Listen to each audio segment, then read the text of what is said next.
Before, first time I do sale mobile. What I did first time, he do scam for me. What they do for me? What that mobile?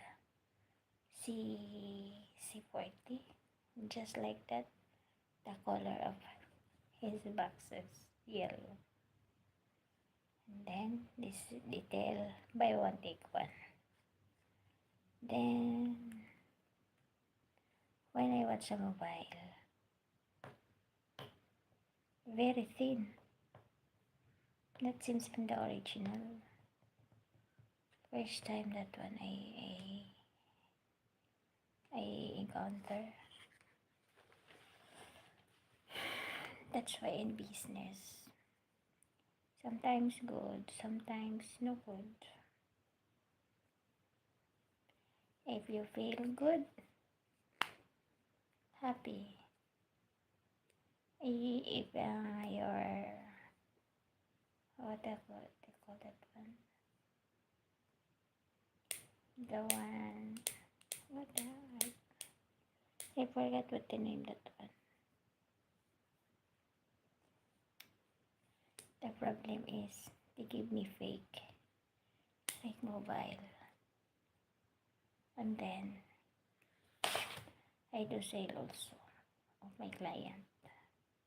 That's a problem if the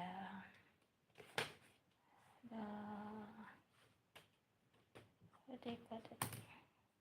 I forget what the name. I cannot speak. What the name? I forget the name.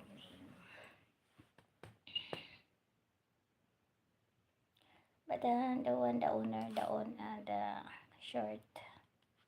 the short story, the owner of that mobile, he is her client, and then they give for me the fake mobile, and then it's okay because I have another one friend and Bahrain, they sell also.